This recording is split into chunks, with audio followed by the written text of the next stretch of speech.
Welcome to Reality Test. I'm Dr. Ray. And I'm Dr. Kay. Feel free to check in and take a seat wherever you like.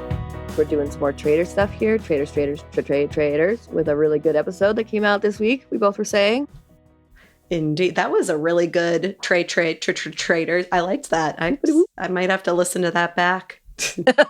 We should have Connor lay a track, as they say. I love it. Exactly. And we'll make it part of our theme song, but just for the Traitors episode.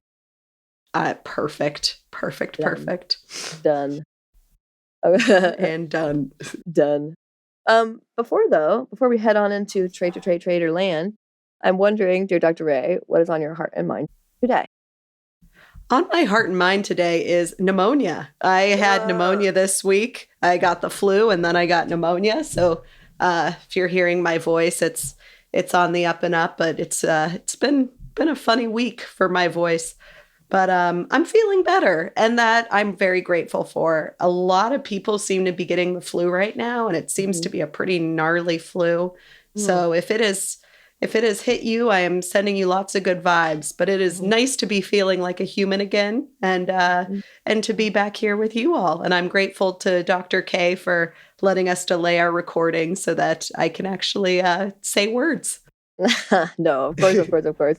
And also, that's right, because the last time that we recorded, you were just starting to get the flu. So you were saying, like, I'm a little bit sick because dear Dr. Cornerstone, he's not doctor, I'm so sorry, because of dear Sound Cornerstone was very sick. And you were like, oh, but I might be starting to get sick too. And it's like, then you ended up going, woof, just going surpassing in the illness department.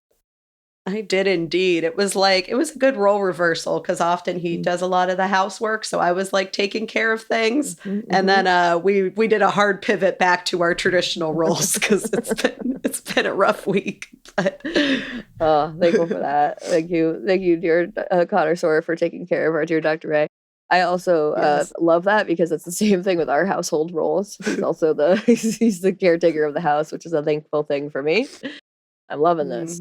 Loving that. That's something we align on because it is a role reversal from usual traditional gender roles. And it's important that men also feel capable of taking care of the home and feeding us.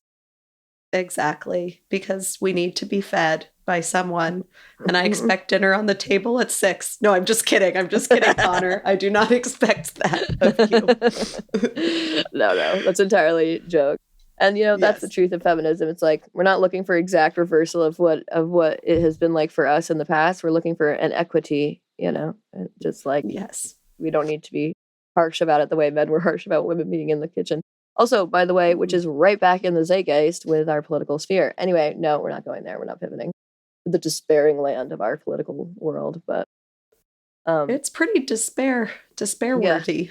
Yeah, it certainly is. It is a nightmare land full of hellgoblin and these poor rest of our marginalized groups that are victims of that. So, yes, I suppose I will not talk about that for my check-in, though, which is to say that my check-in would be I had a really just lovely Valentine's Day with my husband, which definitely is a privilege. And to all of you who may not have had a loved one on Valentine's Day or may not have been able to be with your loved one on Valentine's Day, you have our love, thinking of you and sending heart eyes and hearts to you. And yeah, we just had like a series of surprises for each other throughout the night, and it was just really cute. Just a really nice one. Yeah. It's nice it aligned with President's Day, although I don't understand why we have a national holiday for President's Day, but to be fair, I don't think at least the current president is deserving of it, but I think it might be supposed to be for our founding fathers anyway. So, but again, it's like for like white dudes. Anyway, point being, the nice thing about that is that we got the 3-day weekend for Valentine's Day. So, good time for you to recover as well. Yes, 3 days of love. It sounds like you had a lovely Valentine's Day, and it sounds like a blast, especially you and your husband are over a year married, coming up on 2 years. How many years is it? Yep. Yep, that makes sense. Yep. And before that, we were together for several years. Yeah, exactly. Yes. We've known each other for, I would say, like, I wanted to say 2 decades. It's probably not. Oh, actually, it's almost 2 decades. We've known each other for almost 2 decades soon. But yeah, with the way timing worked in our lives, we've only been married for almost 2 years now. and together for 4 or 5, 6. So it's cute. It's nice. It feels like we've known each other forever before we actually did meet each other and have actually known each other for almost forever. So it's just been a delight. It makes it hard to know how long anything has been. I was like, yeah, 2 years? Yeah. 2, 7. Yeah, that's right. 5 lifetimes. Yeah, exactly. In the best of ways. Yeah. Oh. So, what a delight. And then you have a wedding coming up, so you'll soon have a wedding anniversary as well to celebrate. Ooh, yes, in May. Yes, listeners, we are doing that thing in May, yeah, it's a whole thing. On a May day. Got to, yes, on a May day, exactly. Hopefully, it's not that kind of May Day situation. It's a good kind of May Day situation, like May Day. Everyone alert! We're having a great day. I don't know. That's bad. That May Day. This is a great day. May Day, great gosh. day. Great day. May Day, great day. Everything's fine here. Kind of feels like the state of our world right now, a little bit. Everything is May Day for sure. In the context of a May Day. Yeah. Yes. May Day, nothing to see here. There's 5. We're doing 5 things today, so you can't focus on any one of them, and they're all horrible. Exactly. The newspapers will talk about these 3 things while we do these other 2 things that are more importantly negative for you all and positive. Did you see the spread, again, quick little political pivot here, but the spread of tax deductions and increases that how that like each as people have more money or in the higher money brackets, the addition to the increase of tax gets less and less. And then at some point it turns into a deduction of taxes and only for the people like over $1 million or whatever. And then suddenly it's like a deduction of like $1,000 and something dollars. What the fuck?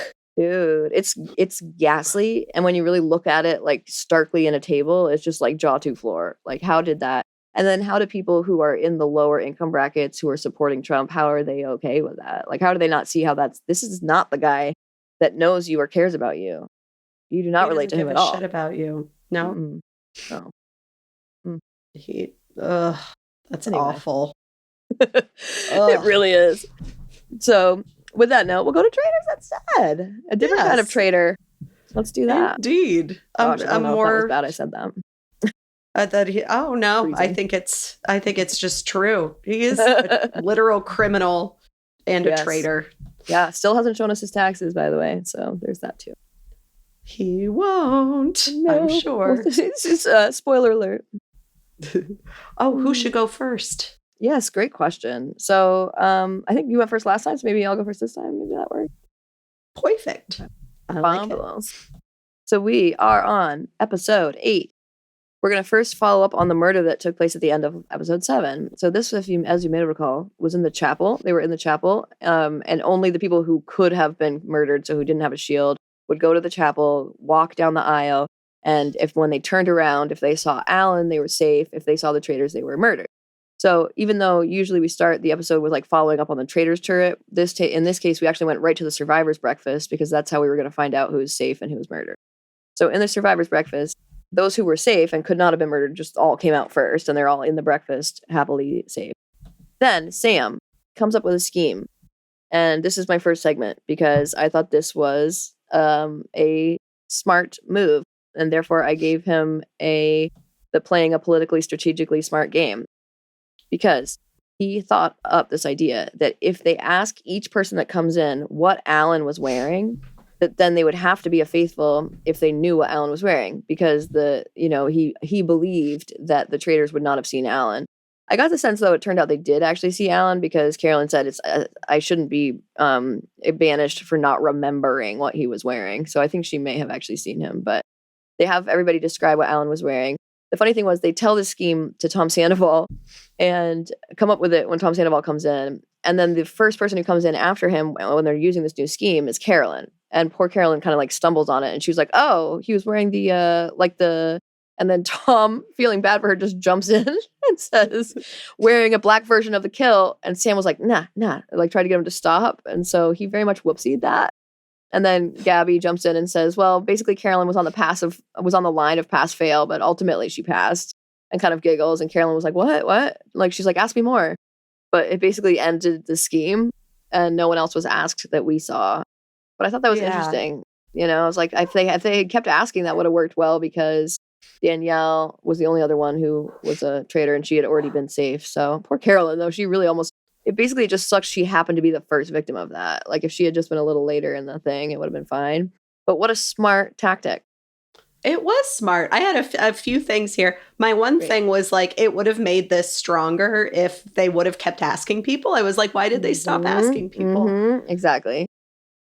But then I was also thinking about the over-reliance on memory, potentially. Like if someone asked me when Alan, and that was the psychological concept that would have made this more effective, is like acknowledging that maybe memory is not that good. And also, why is Tom Sandoval the base? That you're like, oh, we must base everyone else off of what Tom Sandoval says. Yeah. His memory's not that good. We've seen him do different memory games. No.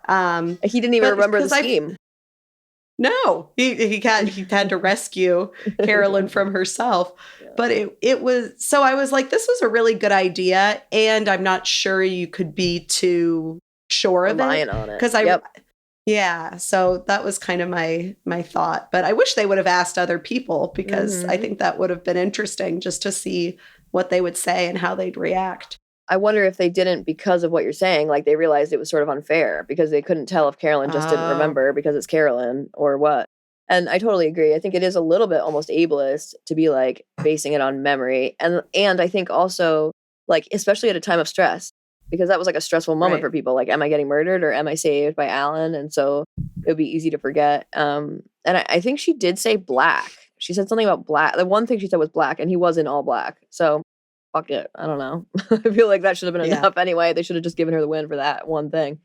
But yeah, I agree. I didn't even really think about that being a sort of ableist thing, because it really is. I think it was a smart idea. Like you said, it was a smart idea of Sam. It was like in the right direction of just, it was just, even just using it as a moment for strategy was a strategic kind of thing. And it's really the most we've seen of Sam being strategic, frankly. Yeah. So. We got a lot of him this episode, I'd say. With everyone else gone, he kind of has to step up. We have to see a little bit more of him. We sure do. It's been interesting. I have thoughts on that too. But yes, excited to talk more about Sam. Me too. I love it. Okay, great. So then it turns out after everyone comes in that Chriselle was the one who was murdered. And then we skip back to Chriselle in the church or chapel or whatever, being confronted by the traitors. She just still faced it. She was so bummed and sad. And I felt bad for her. Yeah. She ends up, she asks them, can I ask you why you killed me? And they said, you're just too good of a traitor. She tells us face to face in the camera that she was shocked that Carolyn was a traitor, but not shocked by Danielle, which is not shocking to us. Right. Everyone knows she's a traitor, it seems like. Yeah. It seems very clear. It seems obvious to us and to them. So Tom then tells everyone at the table, well, Chriselle was floating by. Like, she stayed below the radar. He basically said she was not putting herself out there until everyone was going in one direction. And I loved how someone quickly, I wasn't sure if it was Britney or actually like who it was, but somebody quickly said, well, that's a personal vendetta you had. I was like, yes. I think it might have been Sierra actually too. And then he replied, that's not a personal vendetta. I was like, yeah, it was. That was a really good Tom Sandoval. Thank you. It's his whiny adolescent voice. It was so good. It's not a personal vendetta. It's like a little bit like Napoleon Dynamite kind of. It totally is. That's so good. So he defends that. Sierra brings up that Britney's basically playing a similar game. And then Tom says, well, Britney was putting herself out there more, though. And Britney just sort of does like a, like, what are we, why did I have to be caught in this kind of thing? So then after breakfast, yeah, exactly. Like, please leave me out. Post-breakfast scheming. This is when Tom's asking Carolyn about her thing with Danielle. Basically, he's like, something happened, right? What was that? And she ends up feeling forced to tell him about the lie that she caught Danielle in or whatever. Basically lying about her to someone else. Oh, Britney, I think, was the one she told them. So she tells us, like, I don't want to go against Danielle, but I also can't lie at this point because they're wondering, and that would seem weirder. So Dylan then says to Carolyn, but just the group, he says, we don't have much to go off of, so that's something. And then Sam says, separately in a different group, he says, we should revisit the coffin night, which clearly to us means Sierra is who he's going after.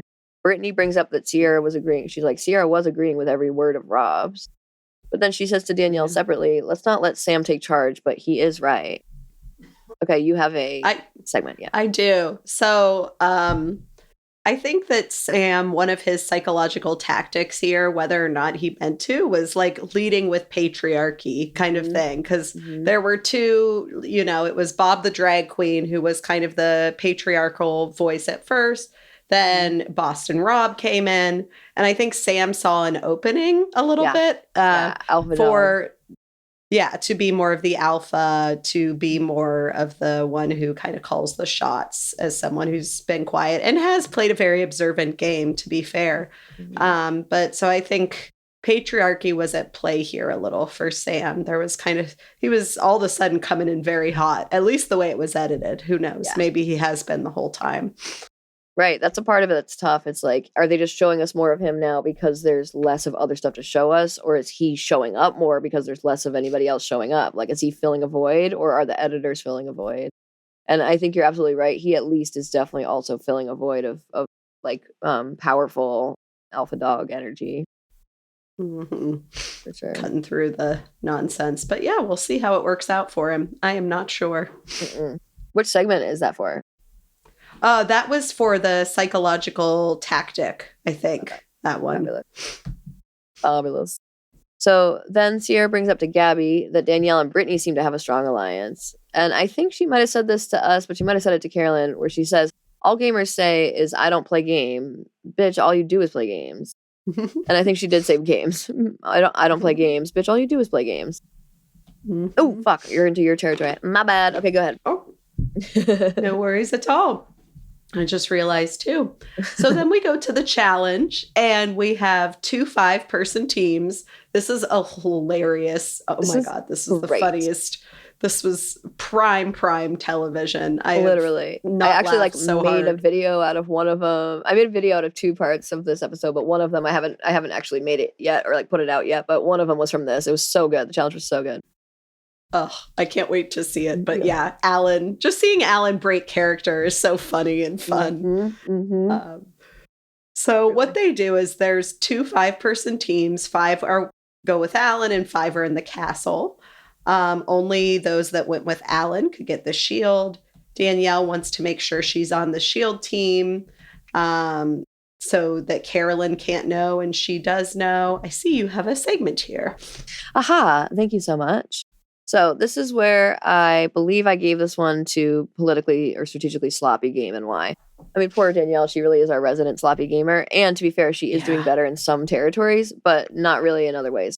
So here I thought she was sloppy regarding this idea because it doesn't really make sense. Like, why does she want to make sure Carolyn doesn't know who has the shield? Because she says it so that she can protect Britney.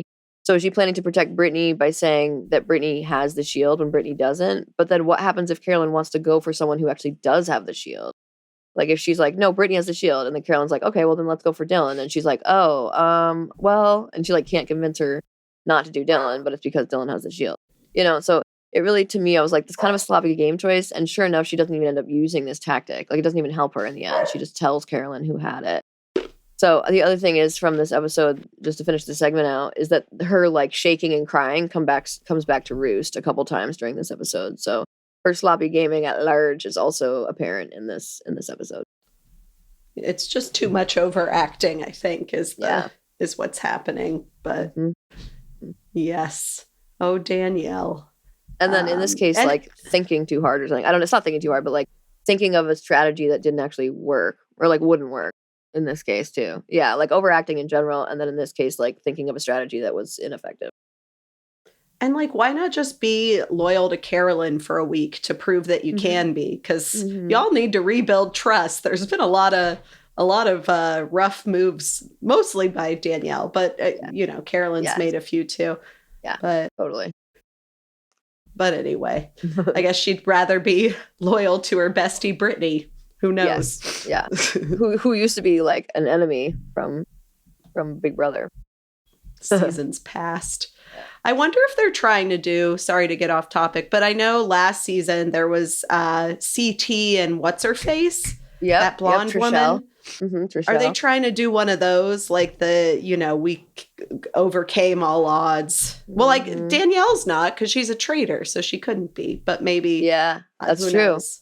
That's true. But yeah, similarly, I mean, I think that happens in general. Like that also happened with Jeremy and Tony, because even though you were an enemy in a different game, you're also all each other has. And so, like, if that's the only other person you know, or just the fact that you both have played a different game, so you know how that game style works, and so you have that to like work with a little bit, that lets you speak a different language that only that other person can speak. And so I could see a real pull to get close again with even if you're enemies from another game. That makes sense. Huh. Well, we'll see. We'll see how it goes. But anyway, so hilarious. So there's these weird dolls who sing nursery rhymes backwards. It is so funny. And they play these creepy dolls, and they play these essentially nursery rhymes backwards. And then the team who's with the dolls has to then sing those backwards nursery rhymes back. And then the people at the house have to sing them and put them through something that reverses them to try to get a nursery rhyme. So it's a whole thing. It's a whole epic thing. I love it. It is so bizarre. So weird.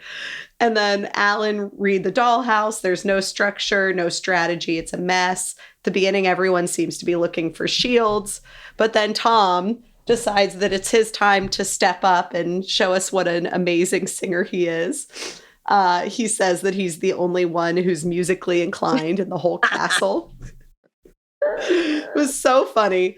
And he sang super flat. And then Sam said he was a terrible singer as Alan laughs behind Tom singing. Alan's just in the background losing it.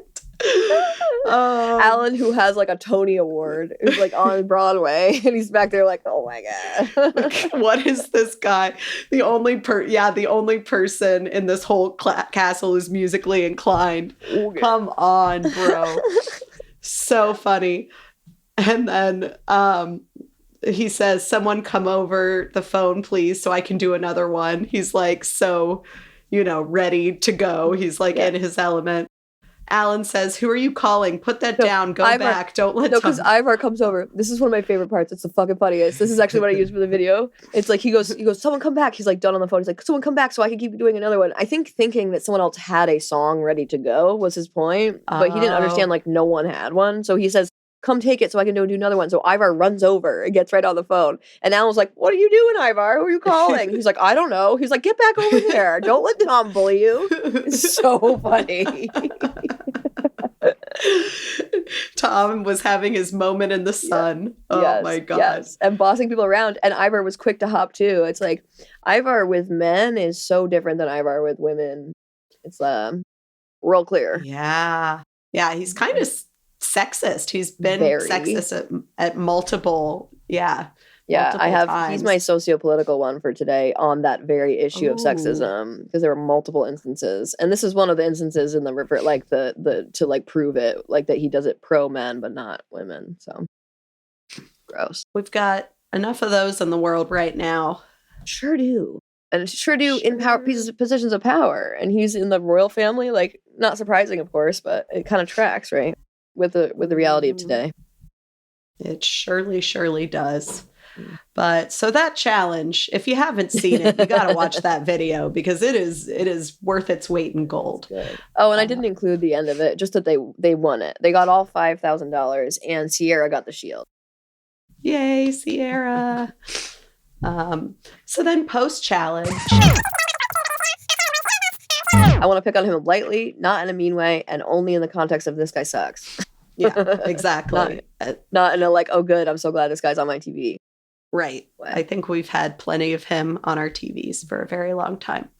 Yeah, and no more money. He doesn't not need money. We need to like limit that, because he makes bad decisions. And, yeah.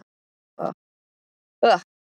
Well, we have some interesting news for everybody. One is that we have changed RSS providers as a part of like, we didn't get those 20 new members of Patreon, spoiler alert, which means also that we are limiting money and cost. So we've gone to a free provider for our RSS instead of paying for one, which also means that we no longer need to have downloads per se. You're also so welcome to download us, but that's no longer a metric that is required for us to be able to get advertising. So instead, if you could please keep listening to us as many hours as you can put forth into the listening world of our episodes, that would be a delight for us. We also have some great content on Patreon still. So, for example, right now we have a recently posted mental health checkup on the oppression of emotions, and it's actually related to Ariana Maddox. So you will want to check that out. You do need to be a member to be able to see that, or look, even I think 3rd tier member to be able to listen to that. But it is really good. It's good content. And then we also have the latest video episode of our last episode that's available to tier 2 members.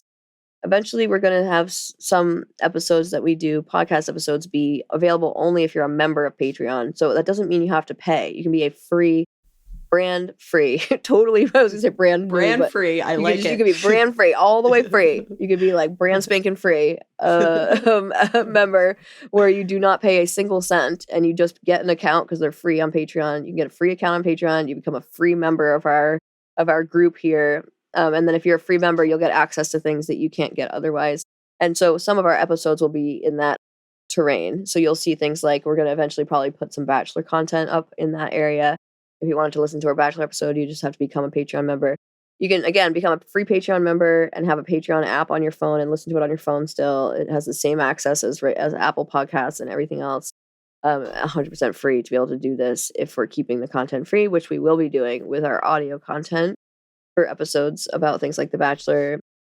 We have a new behind the scenes video that's being edited as we speak, and that will be going up for tier 3 members as well. It's kind of fun. Us chit-chatting, including about the VH1 era of reality TV shows, which was so fun, such a great convo. It's so great. So you'll see things like that. We have just a lot of fun things going on. So I hope you really will check it out. We adore you all, no matter what you do. But it would still be great to have some additional support because we are trying to figure this out here to be able to make this possible while still making our lives possible and all that good stuff. Also, to be clear, like we'll never quit our day jobs. We're always going to be therapists. So no one's going to like keep us from doing the work that we do. The work we do already is helping people at a very low price. And so if we were making money from their other hours, it would make it easier for us to stay working at a nonprofit. So, to help us help other people, that's what you'd be doing. And also our sweet connoisseur who is doing our sound editing. That would mean if you're going to do that, to join our Patreon, which is at patreon.com, patreon.com/reality test, which is the name of our podcast. So that would be how to find us on Patreon. You can also search at reality test, the @ symbol reality test on Patreon. Just go to the site first and then search that in the search bar. Then we are also on social medias. For example, you'll find us at dr.dr.realitv for TikTok. We are at Dr. Ray Pods and Dr. K Pods on Instagram. We are at Reality Test Pod on YouTube. Our page is Reality Test Pod on Facebook. And our lovely email address is realitycheckpodding, PODDING, @gmail.com. Yeah. No, don't tell us to download because we don't need to download. Yeah, no downloading. What should be our new thing? What's our new call? Oh, yeah. Rate, review, subscribe. That's what we should say. Rate, review, subscribe, dear listeners. And downloading is a thing of the past. Yes, exactly. Thank you to all of you who have, but it is a thing of the past. So, yes. And we will see you next session. Whoop, whoop. Bye, friends.